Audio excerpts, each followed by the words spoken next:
I would like very much to introduce our second speaker, Mr. Roger Zakharopoulos, CEO of ED Stage.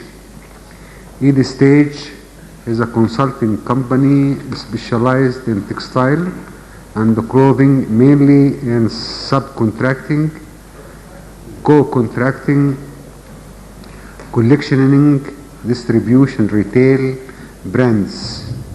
In management fields, mainly in commercial strategy, industrial costs and margin, retail costs and margin, marketing and merchandising, and benchmarking. Roger Zakharopoulos is also Vice President of CEDIF. Please. I will speak also in French. I'm sorry for those that doesn't understand French. اللي ما معاش سماعة برضه عشان الفرنساوي في سماعات برضه. Bonjour, good morning, sabah al-khair. Oui, Jean-François Limantour vous a parlé des dangers et des menaces de cette libéralisation des échanges. Je voudrais donner une petite note d'optimisme, mais avec beaucoup de réalisme tout de même, parce qu'en fait on se rend compte que les exigences, il y a des pistes possibles pour les entreprises qui souhaitent se battre dans ce monde difficile, mais que ces pistes, je dirais, demandent des moyens, demandent des risques. Il ne faut pas se faire d'illusions. Ça ne va pas être facile. Il y a beaucoup d'exigences, énormément d'exigences. Je ne vais pas vous donner, je n'ai pas de solution miracle. Et là, si je l'avais, je la mettrais en œuvre et puis j'irais me bronzer au soleil. Mais je n'ai pas de solution miracle, mais je voudrais simplement, si vous voulez, tracer des voies, faire ressortir les contraintes qu'il y a pour les entreprises qui veulent se battre dans ce monde-là. En fait, pour bien comprendre le marché européen, bon, que certains d'entre vous connaissent bien, notamment nos amis tunisiens et marocains qui sont là, et que par contre nos entreprises égyptiennes connaissent un petit peu moins, puisque l'Égypte exporte plus sur les États-Unis que sur l'Europe, pour le moment du moins. Il faut savoir que la distribution en Europe a des exigences. Elle a des exigences et des caractéristiques qui ont des conséquences importantes sur la façon dont les entreprises qui fournissent, notamment en matière de vêtements, doivent être organisées. Quand on regarde, si vous voulez, une petite enquête qui ne va pas vous surprendre d'ailleurs, parce que je pense que les résultats qui sont là, intuitivement, vous les connaissez, de ce que demandent les grands distributeurs quand on leur dit voilà quelles sont les exigences que vous avez vis-à-vis de vos fournisseurs. Bon, le premier élément qui vient en tête, vous voyez, qui est cité dans 98% des cas comme très important ou assez important, c'est le respect du niveau de qualité. Bon, bien sûr, le prix vient en deuxième, mais vous verrez, je vous en parlerai tout à l'heure, Jean-François en a parlé de l'exemple de la Turquie où finalement le coût main-d'œuvre n'est pas le plus bas, mais qui est un pays en progression. Il y a le respect des délais, la flexibilité. Quand on reprend, si vous voulez, les éléments les plus forts, ce sont ces éléments-là qui reviennent, avec un élément qui est de plus en plus montant, dont vous a parlé également Jean-François, c'est la capacité à prendre de plus en plus en charge des fonctions en fait, dans cette chaîne. En fait, quand on regarde en synthèse, je dirais en premier le respect du niveau de qualité. Alors qu'est-ce que ça veut dire niveau de qualité ? Souvent, ça ne veut pas dire grand-chose, la qualité dans l'absolu. Ce que demandent en fait les distributeurs, c'est une régularité. C'est-à-dire qu'à partir du moment où on a défini des spécifications, bien sûr, encore faut-il qu'elles soient définies, ces spécifications, et bien des entreprises ont tendance à vouloir rester dans le flou pour ne pas avoir trop d'ennuis après. Je crois qu'au contraire, il faut être extrêmement précis dans les spécifications de qualité. Et ce que demandent les grands distributeurs, c'est la régularité. Ne demande pas forcément une qualité super top, chacun à son niveau, mais que ce soit toujours constant. Bon, bien sûr, délai et respect du délai, ce qui nécessite d'avoir une organisation en conséquence, c'est évident. Et enfin, je dirais de plus en plus, je vous le disais, une capacité à prendre en charge plus de services. Aujourd'hui, en tout cas les grands distributeurs, ne veulent plus s'occuper que du marketing, donc ils sont proches du consommateur, je devrais dire d'ailleurs de la consommatrice qui en Europe représente, la femme représente environ 85% des achats de vêtements, tous secteurs confondus. Elle achète pour la femme, elle achète pour l'enfant et partiellement pour l'homme. Donc marketing, ça, ils le maîtrisent bien. Et enfin, de plus en plus, en dérivé du marketing, tout ce qui est plan de collection et un peu style, ils le prennent en charge. Tout le reste, ils ne veulent plus le prendre en charge. Ça veut dire que leurs fournisseurs doivent être capables d'apporter tout le reste des services. Ça veut dire, bien sûr, approvisionnement et contrôle des matières. Ça veut dire la préparation des expéditions. De plus en plus, on demande aux fabricants de préparer les regroupages. Ça veut dire également de faire toute la mise au point technique du produit. Il ne s'agit pas de le fabriquer, il s'agit de faire le patronage de base, qui est un vrai métier. Il ne s'agit pas, et bien sûr, la gradation. Et bien sûr, ce qu'ils demandent aussi, c'est d'apporter des idées, des suggestions. Ils sont souvent à la pêche d'idées nouvelles. Quand on regarde de l'autre côté la consommatrice elle-même, elle aussi, je dirais, elle évolue et ses exigences sont différentes, enfin déjà depuis quelques années. On se rend compte que la consommatrice européenne demande un renouvellement permanent de l'offre, qu'elle demande de plus en plus à avoir de la personnalisation, de l'individualisation. Elle n'a pas envie d'être habillée comme les autres. Ça veut dire quoi? Ça veut dire que simplement qu'il faut que le cycle s'accélère de plus en plus. Le cycle s'accélérant de plus en plus, il faut une grande réactivité des fournisseurs. Ça veut dire une multiplication des références. Ça veut dire aussi que le marché européen est de plus en plus fait de séries courtes, contrairement au marché américain qui est fait sur des séries longues. Donc c'est-à-dire qu'il faut que les entreprises, si elles veulent s'attaquer au marché européen, aient la capacité aussi à traiter des séries courtes. Alors quelles sont les voies possibles? Je vais parler de la partie vêtements. Bien sûr, on peut se dire, je vais essayer de répondre aux besoins des grands distributeurs européens. C'est une voie. Il y a une autre voie qui est de se dire, je vais essayer de trouver des alliances stratégiques avec des marques. Vous avez en Europe des entreprises qui ont des marques, qui ont parfois des réseaux de distribution, qui ne veulent plus, comme les autres distributeurs, je dirais, se charger de toute la partie production et qui cherchent des partenaires avec lesquels pourraient avoir des alliances de collaboration permanente. C'est une voie possible aussi. Ou alors, bien entendu, en extrême, je dirais, je le cite, mais c'est quelque chose de très difficile, c'est de répondre directement aux besoins du consommateur, c'est-à-dire de créer sa propre marque ou de monter son propre réseau de distribution. En fait, il ne faut pas se faire d'illusions, c'est quelque chose de très, très, très contraignant et c'est pratiquement un autre métier. Et enfin, au niveau tissu, et je pense à des pays comme effectivement l'Égypte, qui sont producteurs de matières, on peut trouver des alliances stratégiques également entre pays méditerranéens, comme le disait Jean-François tout à l'heure. Bon, je vais essayer d'aller quand même extrêmement vite. Je ne vais pas revenir sur la définition de toutes les exigences, je dirais, que l'on retrouve aujourd'hui chez des sous-traitants ou des co-traitants. Simplement vous dire que aujourd'hui la demande va de plus en plus vers la proposition pas d'une véritable collection, mais au moins d'une collection vitrine de savoir-faire, de façon à ce que le produit s'intègre dans la collection du donneur d'ordre. Les donneurs d'ordre demandent de plus en plus à ce que le fabricant soit capable de faire le choix et le sourcing des matières, les approvisionnements, la fabrication, la facturation. Mais je dirais attention aux conséquences, et je pense là à ce moment plus particulièrement aux pays tels que la Tunisie ou le Maroc qui n'ont pas cette culture d'approvisionnement matière, contrairement à l'Égypte qui l'a beaucoup plus. C'est que de plus en plus, quand on demande d'approvisionner une matière, de faire la distribution, de préparer les expéditions, de mettre au point, en contrepartie, il faut pouvoir prendre des marges, je dirais. On demande de faire de plus en plus de travail, mais pas pour autant avec des prix plus élevés.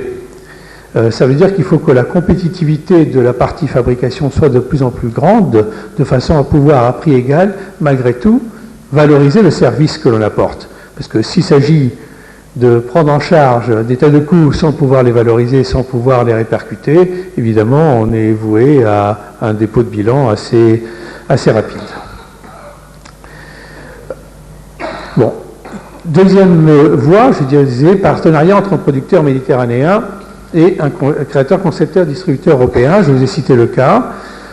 Simplement, ce qu'il faut savoir dans ces cas-là, moi je connais par exemple aujourd'hui une entreprise en France qui cherche, une petite entreprise, qui chercherait bien un partenaire qui serait capable de prendre en charge la totalité de sa production, de sa mise au point. Donc simplement, il faut que dans une alliance, il faut que ce soit équilibré. On ne peut pas imaginer, quand on a une certaine taille, s'allier à Decathlon ou s'allier à Corte Inglés. C'est évident que l'alliance est déséquilibrée. Il faut trouver des tailles relativement semblables, complémentarité de savoir-faire, bien sûr des intérêts réciproques, très bonne définition de ce qui fait quoi, et en fait une règle de répartition au niveau des prix, des marges. Il ne faut pas que chacun tire complètement la couverture à lui. Sans ça, l'alliance ne dure pas longtemps.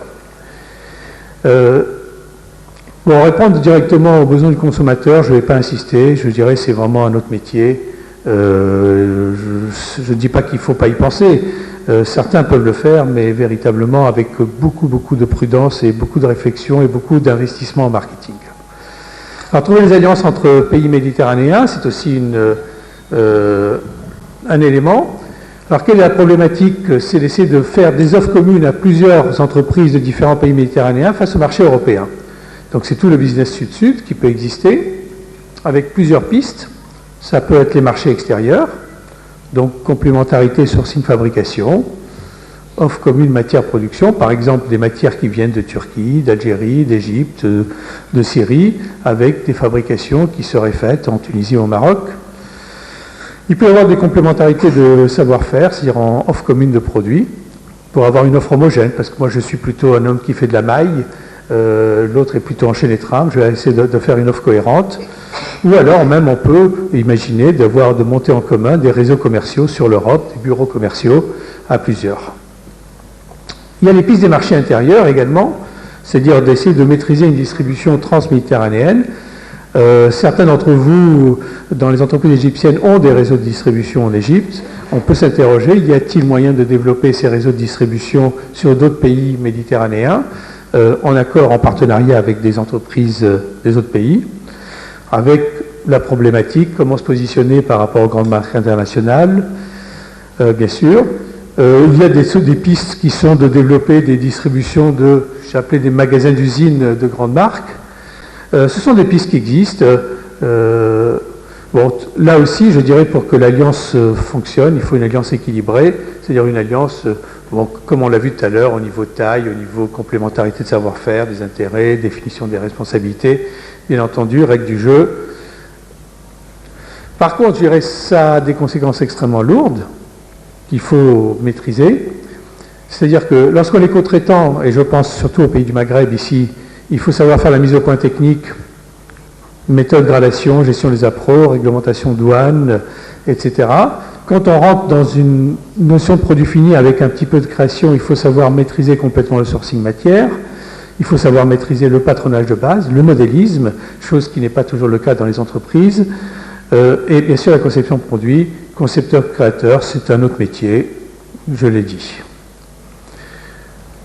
Donc, je dirais, les savoir-faire changent, les compétences changent, les hommes changent, les organisations changent, l'implantation change. Vous voyez que la culture des entreprises peut changer, c'est-à-dire que c'est quelque chose de difficile qui demande une volonté absolument indéfectible parce qu'il faut des recrutements, il faut former les gens, il faut des investissements, il faut des stocks, il faut prendre des risques. Et on a des cycles qui s'allongent, on a des besoins financiers également qui s'allongent.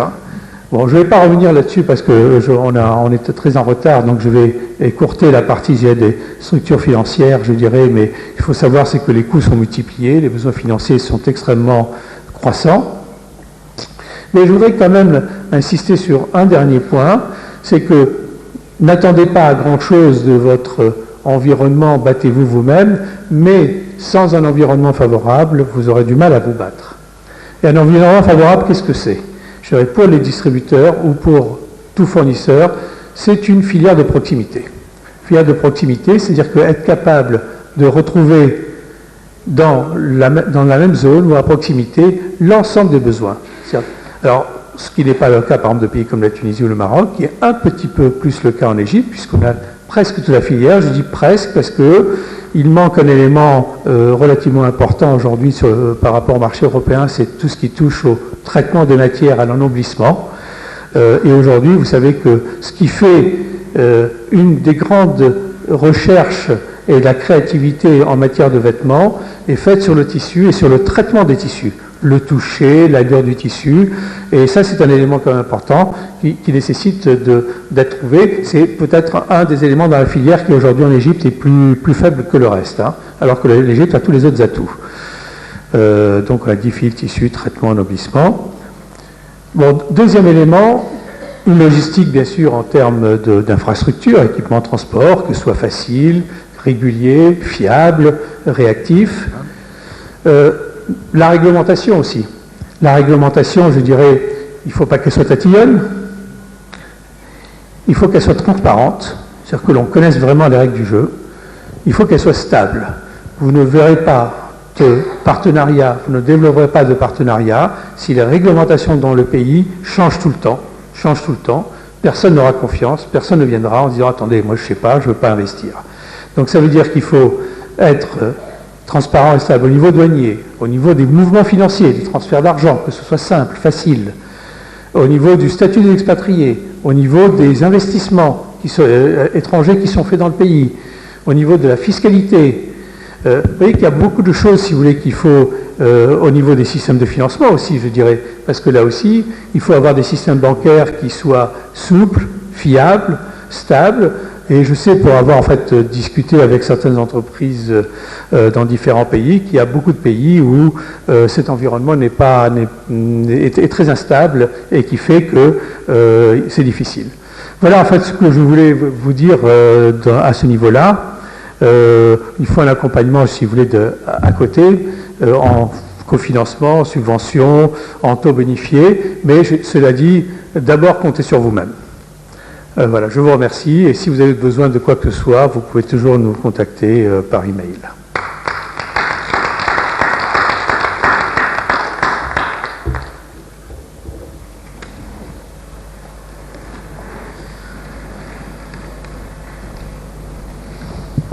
خالص الشكر لمستر زكار وبولس على هذه المحاضرة القيمة، واعتقد يعني يمكن من اهم ما وصل اليه من نتائج في هذا البحث، هذه الدراسة، هو اقامة تحالفات واقامة تكامل وترابط وتعاون بين الدول البحر المتوسطية، يعني خاصة الدول طبعا المنتجة زي المغرب وتونس ومصر وهذه الدول. ويبقى التكامل ده ممكن يكون في مواد، يمكن تراكم منشأ، ممكن يكون في تكنولوجيا بتستخدم، وإقامة شبكات مشتركة موجهة إلى أوروبا. يعني ده المنهج إذا حبينا إن احنا نعيش، ممكن نحط ايدينا بقى في ايدين بعض ونكمل بعض ويبقى عندنا صناعة كبيرة متطورة. وده يمكن أحد أهداف أو الوظيفة الأساسية للاتحاد العربي للصناعات النسيجية. العرب الصناعات النسيجية هو ده هدفه الأساسي، كيف يتكامل العرب في هذه الصناعة وأيضا يطوروها فنيا وتكنولوجيا، وكيف يتعاملون مع السوق الخارجي سواء أوروبا ولا أمريكا ولا أيا يكون هذه السوق.